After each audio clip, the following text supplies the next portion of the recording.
엄마표라는 거는 내가 아이와 커뮤니케이션하는 방법을 익혀가는 거거든요. 이건 해봐야 아는 거예요, 여러분. 여러분 안녕하세요.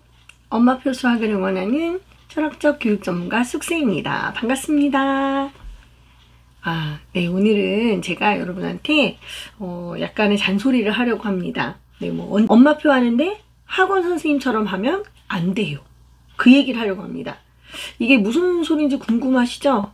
궁금하셔야 돼요. 이거는 지금 도대체 엄마표하고 학원표가 어떻게 다른지, 뭐가 다른 걸까? 그런 고민 해보셨나요? 목표가 완전히 달라요, 여러분. 학원은 성적 향상이 목표입니다. 학원은 성적 향상. 특히 상위 학년으로 갈수록 5학년, 6학년, 중학생 말할 것도 없죠. 위로 올라가면 올라갈수록 결국엔 좋은 대학을 가기 위해서 시간표도 딱 맞춰야 되고, 왜냐면 진도라는 걸 맞춰야 되니까 진도 계획표 있어야 되고, 그 다음에 로드맵 비슷한 것도 다 만들어야 되고, 학원대로 진도를 나가야 돼요. 왜? 레벨이 다른 애들을 같이 묶어서 할 수 없거든요. 그럼 레벨이 같은 애들끼리 묶어서 하려면 어떻게 해야 돼요? 반을 나눠야겠죠. 그럼 몇 달에 한 번씩은 걔네들을 묶었다가 펼쳤다가 뭔가 공부를 할 수 있는 자극도 만드는 게 그 반편성하고도 관련이 있단 말이죠. 그리고 선행할 수 있는 반도 만들어야 되고, 그렇게 학원은 성적 향상을 위해서 어떤 다양한 수단과 방법을 이용을 하는 거죠. 그리고 선생님들은 굉장히 정확히 설명을 해주셔야 됩니다. 이건 어떨까? 저건 어떨까? 그건 정말 저학년에서만 간다는 얘기고, 위로 올라가면 올라갈수록 선생님하고 그렇게 말로 계속 주고받을 시간이 없어요. 그러니까 선생님은 정확히 똑바로 필요하게 이 문제를 풀 수 있는 방법을 알려줘야 되는 거죠. 그럼 그 방법을 어떻게 알겠어? 선생님 공부해서 알려주는 거죠. 그럼 아이는 뭘 하는 거냐면, 내가 스스로 어떤 그런 풀이 방법을 개발하고 이런 거보다는 선생님이 알려준 방법을 기억해서 자기가 다른 문제를 할 때 그걸 써먹는 거죠. 네. 이런 식으로 돼야 되는 거고, 핵심만 딱딱 말해줘야 되게 좋은 선생님이 되는 거예요. 질문이 많거나 말이 이 말했다 저 말했다, 아니면 초등학교 때 방법을 끌어다가 설명을 같이 엮어서 한다던가, 이런 선생님은 썩 좋은 선생님이 아니죠. 왜냐면 애가 되게 혼선이 오거든요. 그러니까 결국엔 네가 공부할 건 이것만 하면 돼. 자, 농도 문제는 이런 식으로 푸는 거야 하고 딱딱딱 말해주는 선생님이 좋은 선생님이 돼버리는 거예요. 그래야 이제 군더더기 없고 또 애들이 앞만 보고 달려갈 수 있기 때문이죠. 이게 학원이에요. 물론 안 그런 학원도 있겠죠. 그러나 대부분은 상위로 올라가면 올라갈수록 결국 이런 방법을 지향할 수밖에 없다는 거죠. 왜냐하면 성적이라는 목표가 분명히 있기 때문에. 만약에 엄마가 마음을 먹고 그런 종류의 학원이 아닌 곳에 애를 보냈어요. 그런데 몇 달을 참는다는 건 무슨 얘기야? 언젠가는 이 방법대로 하다 보면 성적이 오르겠지 하고 기대를 하고 참는 거예요. 근데 그 기대한 만큼 결과가 나오지 않아. 그럼 학원은 그만두죠. 그럼 학원 선생님 입장에서는 아이의 어떤 그 생각의 크기라던가 이런 걸 키워가는 게 목표라기보다는 당장 코앞에 성적이 잘 나오는 게 너무너무 중요할 수밖에 없어요. 본인의 생존의 문제가 달려있는 거니까. 무슨 말씀인지 아시겠죠? 이게 학원표예요, 이런 게. 근데 엄마표는 목적이 뭐죠? 엄마표는 목표가 다 달라요. 물론 엄마들이 지금 엄마표를 하고 있는 이유가 전부 다 다를 거라고 생각을 해요. 그래도 찾아보면 몇 가지 공통점이 있을 거죠. 예를 들어서 아이들이 바른 인성을 가지고 자랐으면 좋겠다. 또 도덕적으로 강력한 기준을 가지고 있으면 좋겠다. 친구들하고 사이도 좋으면 좋고, 여기다 공부도 잘하고, 또 매사에 호기심도 좀 많아서 내가 하고 싶은 것도 되게 많았으면 좋겠고, 학년이 올라가서 성적이 좋으면서 동시에 사춘기도 무난하게 보냈으면 좋겠고, 또 쉬거나 이럴 때 본인 취미생활을 가지고 그걸로 자기 능력 개발도 하고, 애가 능력도 있어서 대학을 가. 그것도 이왕이면 4년제? 아니, 이왕이면 스카이를 가는 게 좋겠죠? 이렇게 이제 좋은 대학을 가서 인정도 받고, 취업도 남부럽지 않은 그런 직장에 취업을 해서 이제 엄마도 창피하지 않고 애도 떳떳하게 다닐 수 있는 그런 직장을 다니고, 때 되면 결혼도 하고, 또 이왕이면 똑똑한 애들 낳아서 그 똘똘한 애들이 이제 건강하고 탈 없이 이제 그런 어른으로 성장하길 바라시는 거잖아요. 자, 지금 제가 한 얘기에서 뭐 제가 좀 이제 과장되게 그리고 또 너무 막 많은 이야기들을 한 거라고 생각하실 수도 있어요. 하지만 자기 마음을 가만히 들여다보셨으면 좋겠어요. 내가 과연 이 아이를 어떤 아이로 키우기 위해서 내가 이렇게 엄마표로 시간을 할애하고 있는지 그런 생각을 조금 해보시고, 지금 제가 이제 이야기한 것 중에서 굳이 이제 몇 가지를 딱 꼽으라고 한다면 결국엔 인성이 좋았으면 좋겠고, 소통 능력이 있으면 좋겠고, 그리고 또 좋아하는 거 분명하고, 그 좋아하는 부분에 대해서 본인이 끝까지 해보려고 하는 그런 또 노력하는 모습도 보였으면 좋겠고, 그러면서 남들이 다 인정하는 그런 능력도 출중하기를 바라는 이제 그런 거죠. 엄마표에는 그런 욕심이 담겨 있어요. 제가 볼 때는 그래요. 만약에 그냥 성적만 잘 나오는 거 바란다면 엄마가 그냥 학원을 보냈겠죠. 뭐하러 고생스럽게 엄마표로 할까요? 성적이 다가 아닌 거예요. 엄마표 하실 때는 분명히 다른 이유가 있는 거예요. 우리는 좀 솔직해질 필요가 있죠. 엄마표라고 하는 거는 학원보다도 훨씬 더 포괄적인 인재상을 바라보면서 진행하는 거란 말이에요. 이건 제가 오바해서 말하는 게 아닐 거예요. 아마도 그냥 누구하고 같이 얘기하려고 하지 마시고 본인이 한번 속으로 가만히 생각을 해보세요. 생각을 해보시면 나는 분명히 학원에만 보내서 애가 성적만 오르는 게 아니라 그거 이외에 다른 어떤 가치도 실현하기 위해서 엄마표를 하고 계시는 거라는 거죠.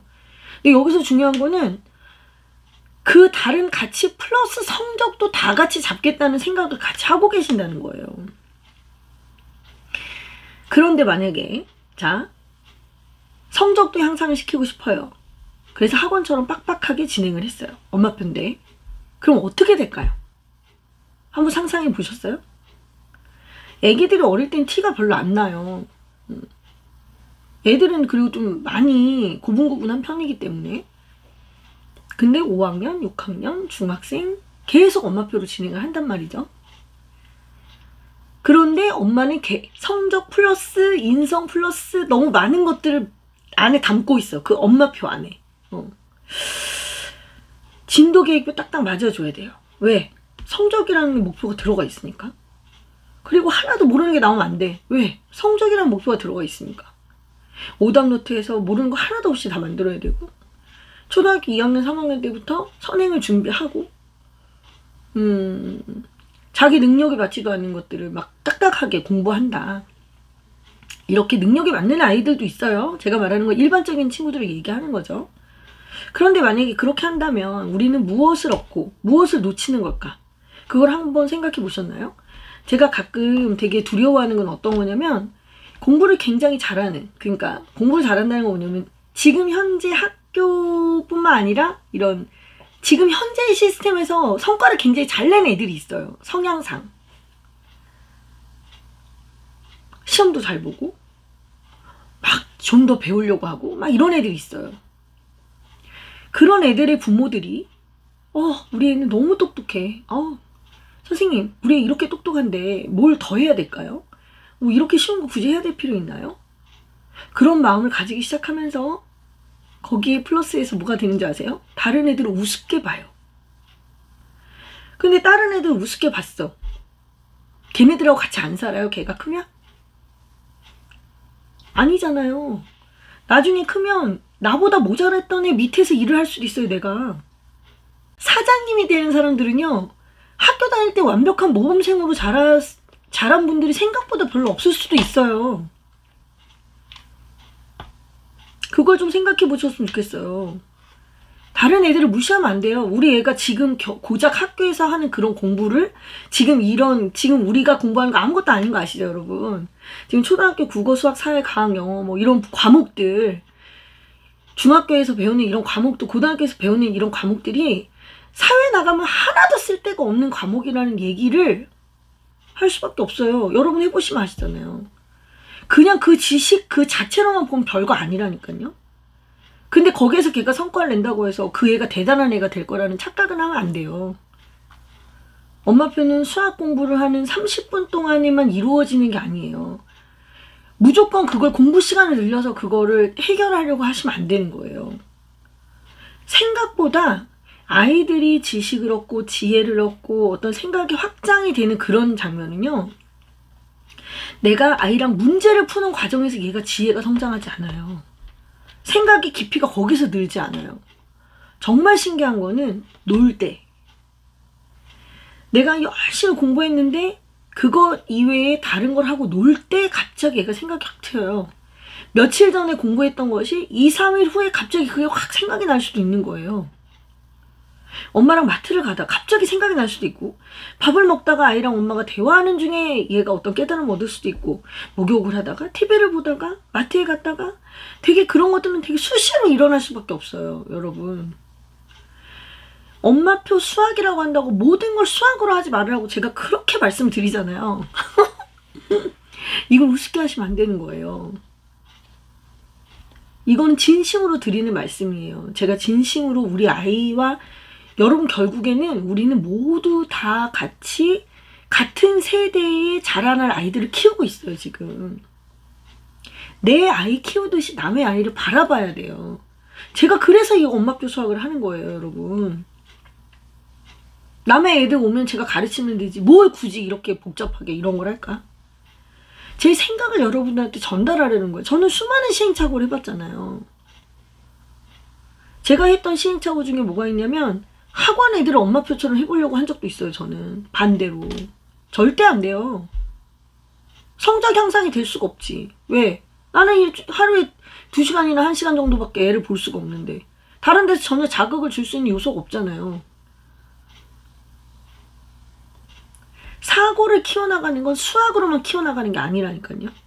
엄마가 우연히 본 영화에서 대화를 하다가 던진 질문에서 애가 서로 그런 이야기 저런 이야기를 하다가 그러면서 갑자기 뭔가 탁 깨달음 얻을 수도 있다니까요. 아이들은 그런 존재예요. 굉장히 직관적인 존재라고요. 아이들은 진짜 오늘은 음악 얘기하다 갑자기 수학 얘기가 나올 수도 있는 거고, 책 얘기하다가 책을 읽다가 마음을 후벼파는 이야기가 나와서 눈물이 날 수도 있는 거예요. 이런 모든 것들이 사실 엄마표인 거예요. 여러분, 그런데 저는 내 방법이 옳아 하고 강요하진 않아요. 예를 들어 어떤 엄마가 정말 불타오르는 정열로 막 뭔가를 더 해보고 싶고 막 그런 마음이 들 때가 있잖아요. 열정이 넘쳐서. 그래서 그 열정으로 판을 벌려서 아이랑 뭔가를 했어. 나는 그거 자체를 발리는 게 아니에요. 근데 그걸 했는데, 엄마가 열정이 넘쳐서 그걸 했는데 아이 반응은 그렇게 뜨겁지 않을 수 있다니까요. 엄마와 아이의 온도가 같으라는 보장이 없는 거예요. 걔는 걔대로, 걔는 걔라는 인간이니까, 나는 나라는 인간인 거고, 준비는 내가 했지. 내가 했으니까 내가 흥분하고, 내가 했으니까 내가 즐거운 거야. 근데 애는 그게 아니잖아요. 뜬금없이 판을 벌려놓고 지금 뭔가를 하자고 하는데 그게 애는 불편할 수 있다고요. 근데 애들은 착해요. 기본적으로. 그러니까 결국은 엄마가 하자는 대로 하죠. 근데 엄마는 뭐 또 바라는 줄 알아요? 이왕이면 군소리 없이 하길 바래요. 그러면서 애는 자기주도적으로 성장하길 바래. 엄청난 모순인 거예요. 여러분, 엄청나게 이제 어떤 판을 벌리거나 뭔가 엄마가 많이 준비해서 하는 건 일주일에 한두 번이면 좋게요. 나머지는 진짜 생각보다 현명한 질문으로 아이의 어떤 그 관점을 넓혀주는 활동, 이것만으로도 우리가 충분히 수학이 될 수 있어요. 수학 교과서에서 나오는 활동 하나의 질문을 계속 던져가면서 제가 그런 걸 도와드리고 싶은 거예요. 엄마표라는 거는 내가 아이와 커뮤니케이션하는 방법을 익혀가는 거거든요. 이건 해봐야 아는 거예요. 여러분, 오늘 잘 됐다고 해서 내일 잘 되는 보장이 없다니까. 엄마표는 내가 오늘 진도를 이만큼 나갔다고 해서 내일도 진도를 이만큼 나가라는 보장이 없다고요. 그럼에도 불구하고 뒤돌아보면 어느 순간에 아이가 성장해 있음을 느낄 수 있는 게 엄마표예요. 여러분, 그래서 제가 차라리 초등학교 5학년 이상은 그냥 학원 보내시라고 말씀드리는 거예요. 진도가 신경이 쓰이실 테니까, 마음의 안정이 되지 않을 테니까, 그럼 그때는 도움을 받으시라고 차라리 그렇게 말씀드리는 거고, 맨날 중요하다고 얘기하는 것 중에 하나가 이제 엄마의 마음의 평정이잖아요. 그거 제가 만화 중에 되게 좋아하는 만화가 있어요. 어렸을 때부터 슬램덩크 엄청 좋아했는데, 거기 보면 강백호라는 애가 주인공이야. 농구 만화거든요. 농구 만화. 근데 얘가 완전 농구 초짜예요. 그런데 이 친구가 처음으로 경기에 출전하는 장면이 있어요. 그게 3권인가 그랬었던 것 같아. 얘가 덩치도 크고 막 하도 막 신입인데도 불구하고 뭐든지 쉽게 흡수하고 하니까 잘하겠지 하고 내보냈겠죠? 근데 문제는 얘가 갑자기 시야가 좁아져가지고 왜 카메라 조리개 눈 다 닫히듯이 눈에 이만큼만 보이는 거야. 농구 코트도 제대로 안 보이고 골대도 제대로 안 보이고 그냥 공 하나 겨우 보일까 말까 그러고 애가 멍하니 애가 아무 생각이 없이 거기 코트에 서 있는 거야. 그때 서태웅이라는 동갑인 애가 나오는데 얘는 엄청 농구를 잘하는 애야. 얘가 엉덩이를 한번 발로 빵 차줍니다.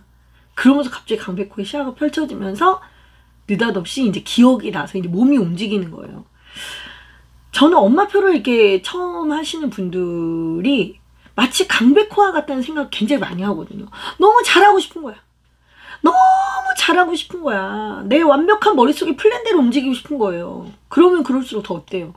안 돼. 안 움직여져. 그럴 때 제가 서태웅의 발길질 역할을 해주고 싶은 거예요, 여러분. 제가 이런 영상을 왜 찍겠어요? 나는 내가 그 정도 얘기했으면 다들 알아들었을 거라고 생각했어. 근데 아니더라고. 아니에요, 여러분. 몸에 체화되셔야 돼요, 여러분. 이게 내 아들 또는 내 딸, 그 애와 나는 인간 대 인간이라는 생각을 절대 잊어버리시면 안 되고, 싸움 할 수도 있고 막 투다다닥 할 수도 있지만 그거를 또 푸는 그런 과정이 또 필요한 거고, 오늘은 잘 되다가 내일은 제대로 안 될 수도 있는 거고, 계획이라는 게 해보려고 했는데 잘 안 되면 어떻게 하면 돼? 또 수정을 해서 또 해 나가면 되는 거고, 그런 과정 속에서 엄마도 크고 애도 클 수 있다니까요. 그걸 꼭 생각을 하시라고. 응? 너무 잘하려고 하지 마요. 너무 잘하려고 하지 마. 한쪽이 부족하잖아요. 그럼 반드시 차고 넘치는 게 있어요. 자, 이 말이 무슨 말이냐. 내가 뭔가를 계획대로 못했어. 오늘 내가 되게 속상해. 원래 수학을 얼마만큼 하려고 했는데 잘 안 됐어. 근데 그날 걔는 수학 말고 다른 걸 더 했을 수 있지. 그죠? 응. 다른 걸 더 했을 수 있잖아요. 거기서 또 걔는 또 다른 성장의 어떤 그 흔적들을 걔가 만날 수 있는 거거든요. 애랑 시소를 타는 거예요, 지금 여러분이. 올라갔다 내려갔다, 올라갔다 내려갔다. 어떤 날은 애가, 어떤 날은 엄마가. 이러면서 이렇게 하면 되지. 아니, 이렇게 하면서 이게 이렇게 균형이 맞출 듯 안 맞출 듯 이걸 유지하는 게 사실은 훨씬 더 엄마표 할 때 더 좋은 거예요. 응? 그 밀당 아니야, 밀당. 응? 이런 게 밀당 아니야, 밀당. 이게 엄마가 억지로 이걸 조절하려고 하는 게 아니라 엄마랑 아이랑 자연스럽게 그런 날이 온다니까요, 여러분. 힘을 빼야 돼. 응? 엄마가 왜 지금 제가 막 오만 가지 얘기를 다 꺼냈는데 그 공기반 소리반 있잖아요, 노래할 때. 엄마표도 약간 모자람이 있어야 돼요. 너무 꽉 차면 안 돼. 응? 너무 꽉 차요. 얼마나 답답하니. 너무 완벽하면 안 돼. 응? 좀 모자라. 그 모자란 부분이 있어야 애가 숨을 쉬는 거야. 애가. 애 커야 될 거 아니야. 너무 이게 빡빡하게 안 커, 애가. 몸뚱아리가 안 크는 게 아니라 정신도 안 큰다고. 엄마가 보고도 못 본 척, 들어도 못 들은 척, 말하고 싶은 게 있어도 말 참고, 그런 게 필요해요. 본 대로 들린 대로 느낀 대로 다 말해봐. 애가 못 살지.